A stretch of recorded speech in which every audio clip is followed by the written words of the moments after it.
اعوذ باللہ من الشیطان الرجیم بسم اللہ الرحمن الرحیم۔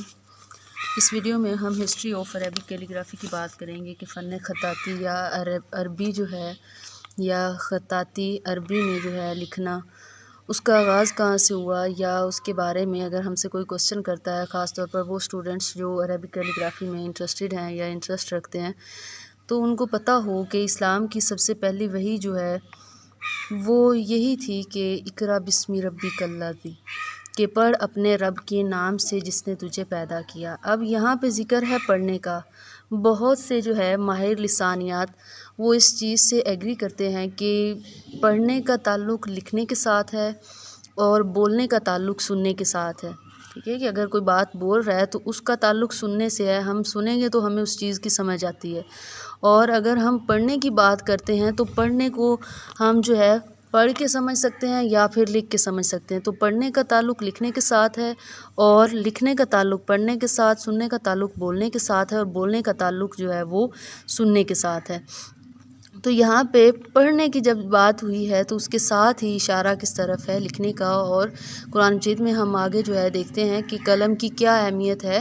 تو قلم کی بہت زیادہ اہمیت ہے، جس سے ہمیں پتہ چلتا ہے کہ قلم کا استعمال تو لکھنے سے ہی ہوتا ہے، تو لکھنے کی جو ہے بہت زیادہ اہمیت ہے۔ پھر دوسری بات، قرآن مجید کو لکھنا، تو یہ جب ہم لکھائی کی بات کرتے ہیں یا قرآن مجید کو لکھنے کی بات کرتے ہیں تو اس کو ہم کہتے ہیں کہ یہ فن خطاطی ہے یا اسلامک کیلیگرافی ہے، یا ہم عربک کیلیگرافی بھی کہتے ہیں۔ تاریخ کی بات کریں تو تاریخ سے واضح ہے کہ اسلام کے ابتدائی دور میں ہی پڑھے لکھے صحابہ کرام کی تعداد بہت کم تھی۔ وہاں تب بہت زیادہ لوگ پڑھے لکھے نہیں ہوتے تھے، لیکن بہت کم تعداد جو ہے وہ موجود تھے۔ پھر جب غزوہ بدر میں بہت سے کافر جو ہے پڑھے لکھے کافر وہ قید ہو کر مسلمانوں کے قبضے میں آ گئے یا مسلمانوں کی طرف آ گئے، تو وہ جو قیدی تھے، کافر تھے اور پڑھے لکھے تھے، آپ صلی اللہ علیہ وآلہ وسلم نے فرمایا کہ اگر وہ ایک قیدی یا ایک آدمی 10 مسلمانوں کو پڑھنا لکھنا سکھا دے گا تو اس کو آزاد کر دیا جائے گا۔ ٹھیک ہے، غزوہ بدر کے بعد کی بات ہو رہی ہے۔ غزوہ بدر کے بعد جو ہے اگر ایک پڑھا لکھا کافر جو ہے وہ 10 مسلمانوں کو پڑھنا لکھنا سکھا دے گا تو پھر اسے کیا کیا جائے گا کہ آزاد کر دیا جائے گا۔ اور یہ وہی دور ہے جب کاتب وحی ہونا شروع ہوئی۔ کاتب وحی یعنی وحی لکھی جانی جو ہے وہ شروع ہوئی تھی کہ حضور پاک صلی اللہ علیہ وآلہ وسلم پر وحی نازل ہوتی تھی، اللہ تعالیٰ کا پیغام پہنچتا تھا، اور اس کو پھر نوٹ کر لیتے تھے، لکھ لیتے تھے، تاکہ آپ صلی اللہ علیہ وآلہ وسلم اور صحابہ کرام جن کو اس چیز کا علم ہے تو دین وہیں تک مکمل نہ ہو جائے، ختم نہ ہو جائے، کہ آپ صلی اللہ علیہ وآلہ وسلم اور صحابہ کرام اس کو نوٹ ڈاؤن کر لیتے تھے، جس کی وجہ سے ان کے بعد آنے والے لوگ، پھر ان کے بعد آنے والے لوگوں تک وہ پہنچا دین، اور اس کے بعد اب ہم تک پہنچ رہا ہے، ہمارے بعد بھی جو ہے یہ سلسلہ جاری رہے گا۔ تو یہ اسی دور کی بات ہو رہی کہ جب کاتب وحی ہونا یعنی صحابہ کرام جو ہے ان کے نزدیک یہ گراں قدر اسلامی خدمت اور سعادت اور اعزاز سمجھا جاتا تھا کہ وہ وحی کو لکھتے تھے، وہ بات لکھتے تھے جو اللہ نے کہی ہے اور حضور پاک صلی اللہ علیہ وسلم تک پہنچے، پھر حضور پاک صلی اللہ علیہ وسلم نے فرمائی ہے تو وہ اس کو لکھنے میں بہت فخر محسوس کرتے تھے۔ تو اس سے ہمیں سمجھ آتا ہے کہ اسلام میں فن خطاطی کو ابتدا ہی سے ایک خاص مقام حاصل تھا۔ ایک تو یہ فن ہے، اور پھر خاص فن اس لیے ہے کہ یہ کلام لکھا جانا، اور کلام بھی کس کا؟ اللہ تعالیٰ کا کلام لکھا جانا ہے، تو اس لیے اس فن کو خاص مقام حاصل ہے شروع سے ہی۔ پھر کیا ہوتا ہے کہ جب ہم اس فن کو لکھتے ہیں، یہ سیکھتے ہیں تو قرآنی آیات کو لکھتے ہیں، تو اس کے ساتھ جو ہے قرآن مجید کی آیات کے ساتھ انسان کا دوہرا تعلق بن جاتا ہے، دوہرا بھی اس سے بھی زیادہ بن جاتا ہے۔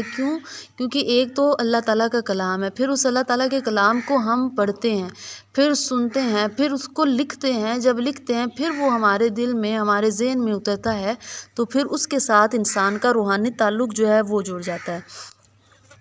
اب ہم بات کرتے ہیں کہ مسلمانوں کا جو ہے قرآن مجید یا خطاطی کے ساتھ گہرا تعلق کب سے ہے۔ مسلمانوں کا عہد نبوی صلی اللہ علیہ وآلہ وسلم سے ہی قرآن خطاطی کے ساتھ گہرا جذباتی لگاؤ اور عقیدت و روحانیت کا تعلق قائم ہو چکا تھا۔ حضور پاک صلی اللہ علیہ وسلم کے دور سے ہی جب وحی نازل ہوتی تھی، اس وحی کو نوٹ کرتے تھے، لکھ لیتے تھے، اور آپ صلی اللہ علیہ وسلم جو فرماتے تھے تب سے تو جو وہ دور تھا، یعنی آپ صلی اللہ علیہ وآلہ وسلم کے دور تھا، اس میں جو صحابہ کرام جو ہے وہی لکھتے تھے، ٹھیک ہے، لکھنے والے جو تھے، کاتب وہی تھے، ان کو اس دور کے یا اب اگر ہم دیکھیں تو تاریخ کے اولین خطاط کہا جاتا ہے، کیلی گرافرز کہا جاتا ہے، اولین سب سے پہلے والے جو وہی کو نوٹ ڈاؤن کرتے تھے، وہی کو لکھتے تھے، اور آپ صلی اللہ علیہ وآلہ وسلم کے دور سے ہی عربی کو لکھنا شروع کیا تھا۔ اب کاتبین وہی جو ہے اس کی لسٹ بہت لمبی ہے، یعنی بہت سے صحابہ کرام تھے جو قرآن مجید لکھتے تھے، احادیث کو لکھ لیتے تھے یا کیلی گرافی خطاطی کرتے تھے، لیکن ہم یہاں پہ ذکر کریں گے حضرت علی رضی اللہ تعالیٰ عنہ کا۔ انہوں نے کچھ اصول بتائے تھے کیلی گرافی کے ریلیٹڈ۔ ہم خطاطی سیکھنے لگتے ہیں تو ہمارا شوق ہوتا ہے، ہمیں پتہ ہوتا ہے، ہمارا دل کرتا ہے کہ ہمیں اس کے بارے میں ایک مکمل انفارمیشن ہو اور ہمیں پتہ ہو کہ ہم کس طرح کریں تاکہ ہمارے لیے کرنی آسان ہو جائے اور ہم سیکھ لیں۔ تو انہوں نے چند اصول بتائے تھے، ناجر البلاغہ میں جو ہے وہ لکھے ہوئے ہیں۔ آپ رضی اللہ تعالیٰ عنہ نے اپنے منشی عبید اللہ بن ابی رافع سے فرمایا کہ دوات میں صوف ڈالا کرو، ٹھیک ہے، یہ انک پوٹ دوات، اور اس کے اندر صوف ڈالا کرو، فوم ڈالا کرو، اور کیا کیا کرو کہ قلم کی زبان لمبی رکھا کرو، یہ قلم کی زبان کہلاتی ہے، ٹھیک ہے۔ اور اگر آپ نے خود قلم گھر میں بنائی ہو، جو بنائی ہوتی ہے اس میں میئرمنٹ بالکل ایکوریٹ ہوتی ہے، لیکن اگر آپ گھر میں قلم بناتے ہیں تو اس کو چیک کرنا ہو کہ اس کی میئرمنٹ یا یہ جو زبان ہم کہہ رہے ہیں یہ پوری ہے، تو اس کو اپنے تھم کے ساتھ میئر کرتے ہیں۔ تھم کی جو پہلی لائن ہوتی ہے اس کو یہاں پہ رکھ کے دیکھنا ہوتا ہے کہ اگر یہ پورے تھم یہاں تک آ گیا ہے تو پھر میئرمنٹ بالکل ایکوریٹ ہے۔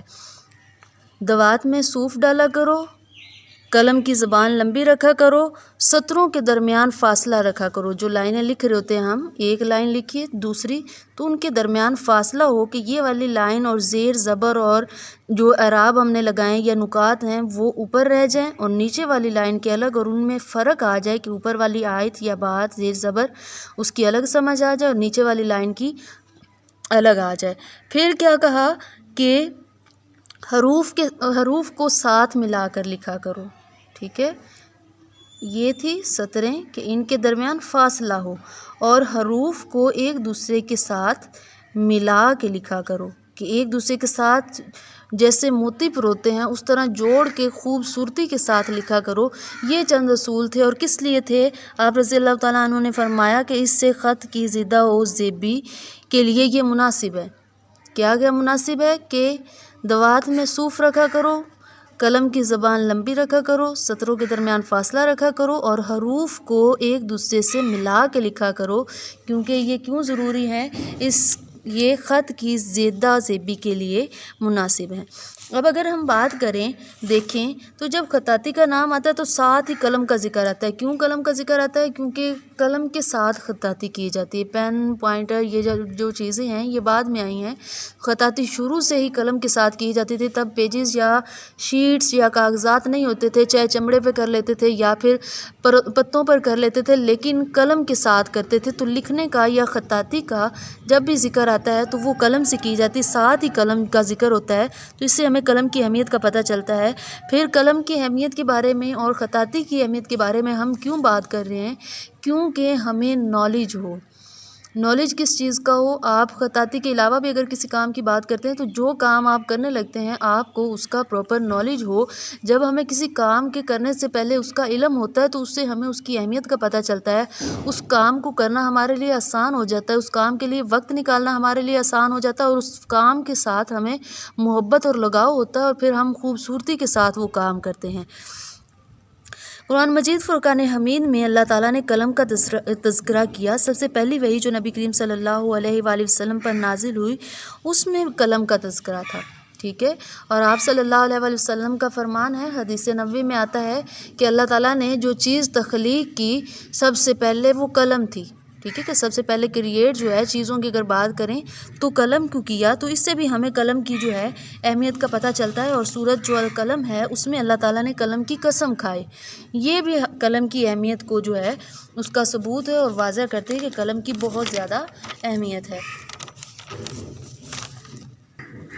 اور پھر قلم سے سب سے زیادہ لکھا جانے والا کلام اللہ تعالیٰ کا کلام ہے، ٹھیک ہے، کہ قلم سے ہم کلام لکھتے ہیں، لکھائی کے لیے یوز ہوتی ہے، اور لکھتے بھی کیا ہیں؟ اللہ تعالیٰ کا کلام۔ اب اگر ہم 1400 سال پہلے اگر نظر دوڑائیں تو ہمیں پتہ چلتا ہے کہ قرآن مجید کی کتابت کی گئی۔ قرآن مجید کو لکھا گیا، اور اس لیے لکھا گیا کہ مختلف خطوں میں بھیجا جا سکے، مختلف جگہوں پر جہاں جہاں دین پہنچ رہا تھا وہاں تک اللہ تعالیٰ کا کلام پہنچے، پورا قرآن مجید پہنچے، تاکہ لوگ اس کو پڑھ سکیں، اس پر عمل کر سکیں اور ان کو اپنی زندگی کا پتہ چل سکے۔ تو قرآن مجید کو لکھا گیا۔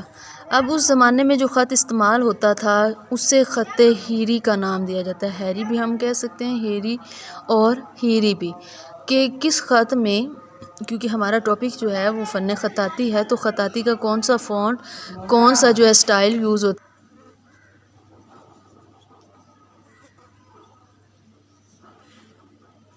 خط ہیری، اب خط ہیری اس دور کا جو ہے مقبول خط تھا، عروج تھا اس کو حاصل، کیونکہ اسی میں قرآن مجید لکھا جاتا تھا، یعنی حضرت عثمان کے دور میں، حضرت عمر رضی اللہ تعالیٰ عنہ کے دور میں، حضرت ابوبکر صدیق کے دور میں، تو اس خط کو عروج تھا، اس خط میں ہی قرآن مجید لکھا جاتا تھا۔ پھر آہستہ آہستہ اسلام جو ہے پھیلنے لگا، مختلف خطوں میں قرآن مجید بھیجا جانے لگا۔ حضرت علی رضی اللہ تعالیٰ عنہ کے دور میں دارالخلافہ جو ہے وہ مدینہ منورہ سے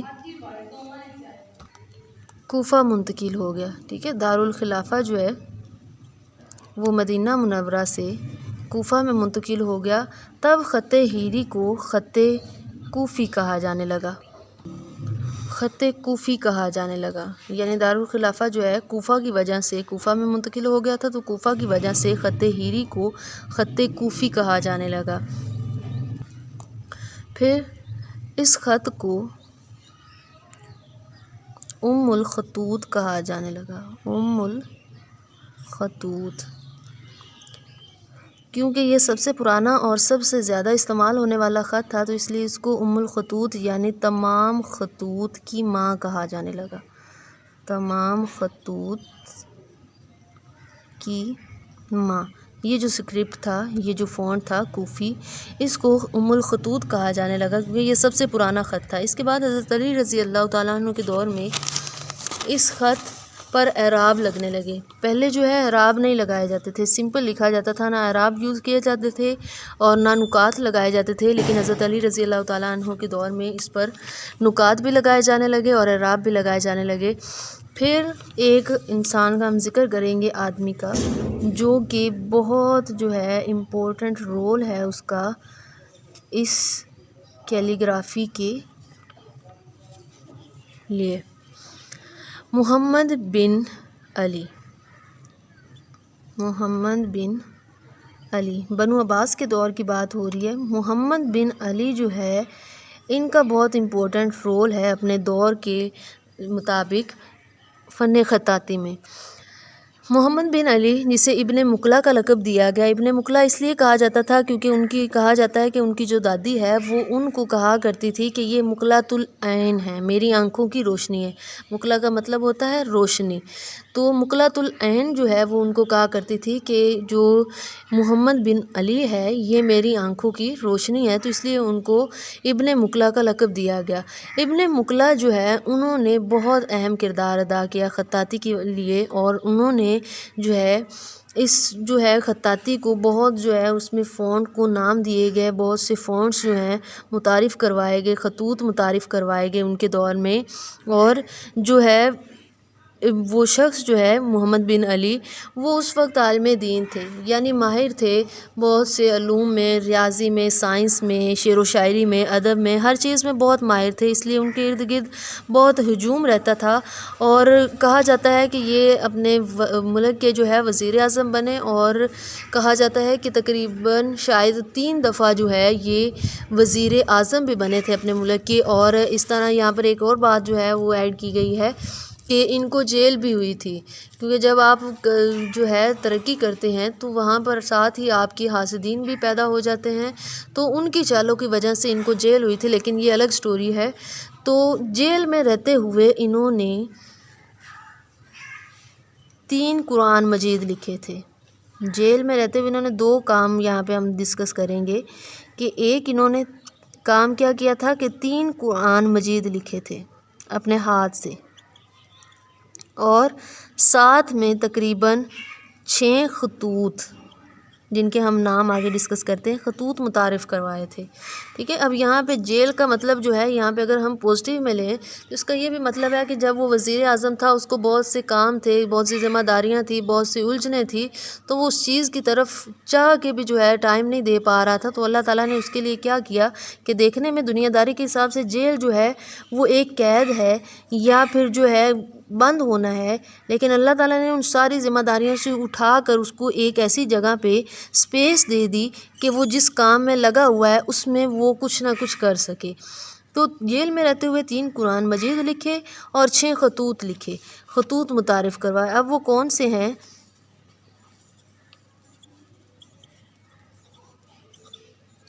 سب سے پہلا جو ہے وہ ہے نسخ۔ پہلا خط جو ہے وہ نسخ ہے۔ نسخ سے مراد جو ہے لکھنا اور مٹانا، دو مراد ہیں، ٹھیک ہے، لکھنا بھی اور مٹانا بھی۔ اب لکھنا تو سمجھ میں آتا ہے کہ ہم کچھ لکھ رہے ہیں، لکھنا اور مٹانا۔ لکھنا اس لیے تھا کہ یہ نیا خط تھا، اس میں کیلیگرافی کی جانی تھی، لکھا جانا تھا، اور مٹانا اس لیے تھا کہ اس سے پہلے جو خط کوفی تھا وہ استعمال ہوتا تھا، اس کی جگہ پہ یہ آیا تھا کہ وہ مٹ گیا تھا، وہ ختم ہو گیا تھا، یہ والا خط یوز ہونے لگا تھا، اس لیے اس کا معنی لکھنا اور مٹانا ہے۔ تیسرا جو ہے خط ثلث تھا۔ ثلث تیسرے کو کہتے ہیں کیونکہ اس کی طرف سے یہ دوسرا خط تھا، لیکن اوور آل اگر ہم دیکھیں تو خط کوفی پہلا خط، نسخ دوسرا، اور یہ تیسرے نمبر پر آنے والا تھا، اس لیے اس کو خط ثلث کہتے ہیں۔ خط ثلث جو ہے یہ بہت ہی خوبصورت خط ہے، اور جتنا خوبصورت ہے، جتنا یہ لکھنے میں صاف لکھا ہوتا ہے، اتنا ہی اس کو سیکھنا تھوڑا سا مشکل ہوتا ہے۔ اور اگر ہم دیکھیں تو خانہ کعبہ پر جتنی کیلیگرافی کی ہوئی ہے، مدینہ منورہ میں جتنی کیلیگرافی کی ہوئی ہے، جتنی رائٹنگ ہوئی ہے، وہ ساری خط ثلث میں کی جاتی ہے، کیونکہ یہ بہت خوبصورت خط ہے۔ تیسرا خط ہے محقق۔ اب یہاں پہ اگلے جو خط آئیں گے وہ ان میں چینجنگز کر کے، ان کو جو ہے تھوڑا چینج کر کے تو نئے خط جو ہے وہ بنائے گئے تھے۔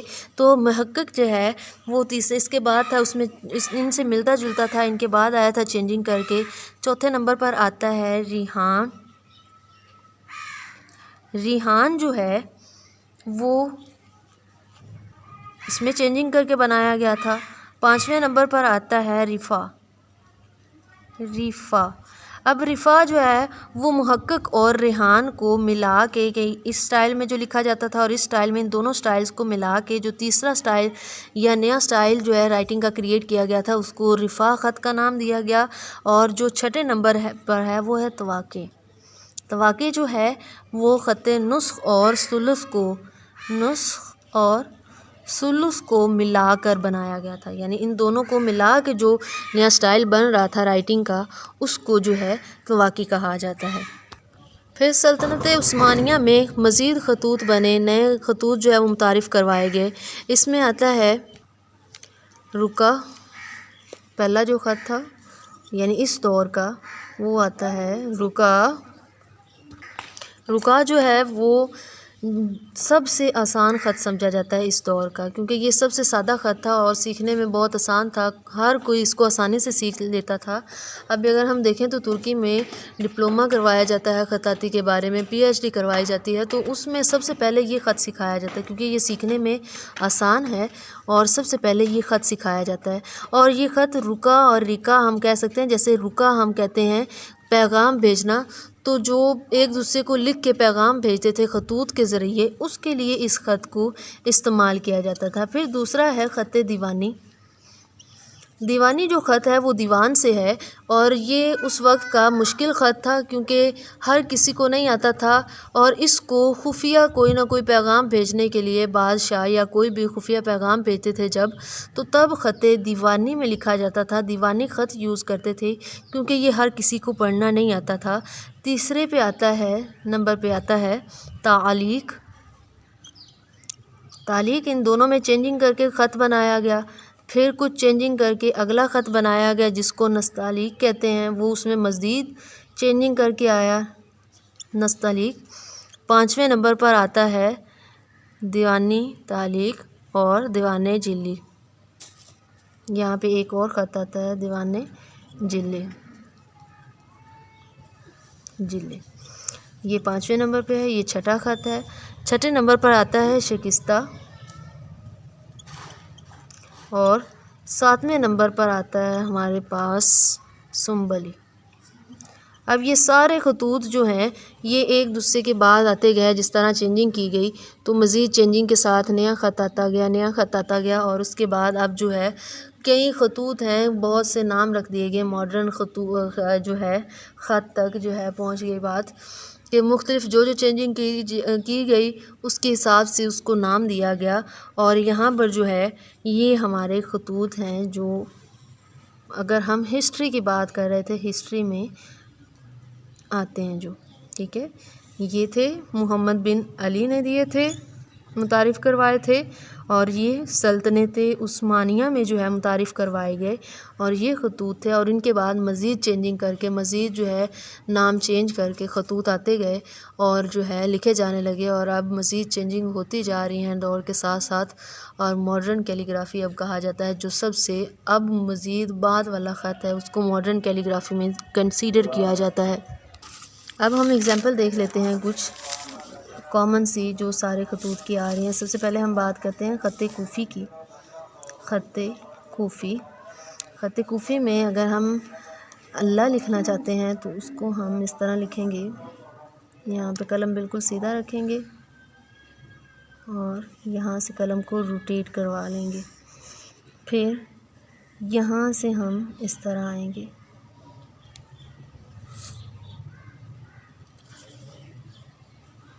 ٹھیک ہے. یہ والا جو ہم نے اسٹروک بنائی ہے اس سے تھوڑا سا پیچھے سے اگلی اسٹروک بنائیں گے، اور اس سے تھوڑی سی پیچھے سے ہم اگلی اسٹروک بنائیں گے، اور پھر یہاں سے ہم ملا دیں گے. اب یہ اسٹروک تھوڑی سی چھوٹی بن گئی ہے. یہ ہے خط کوفی میں. ٹھیک ہے.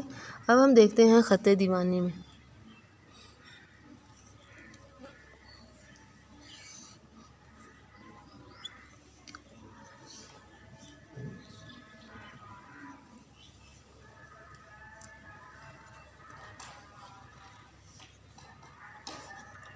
اب ہم خط نسخ یا خط ثلث میں دیکھ لیتے ہیں.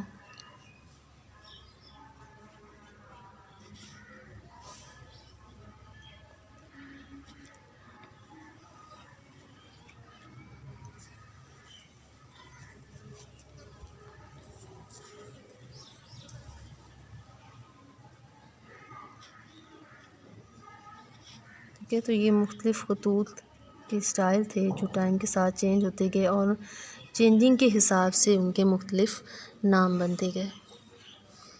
امید ہے آپ لوگوں کے لیے یہ ویڈیو جو ہے وہ ہیلپ فل ہوگی. بہت سی ہسٹری کی باتیں جو ہیں کامن سی جو ہیں یا جو ہمیں پتہ ہونی چاہیے خطاطی کے ریلیٹڈ، ان کا کچھ آئیڈیا ہوا ہوگا. دعا میں یاد رکھیے گا. اپنا خیال رکھیے گا. اللہ حافظ.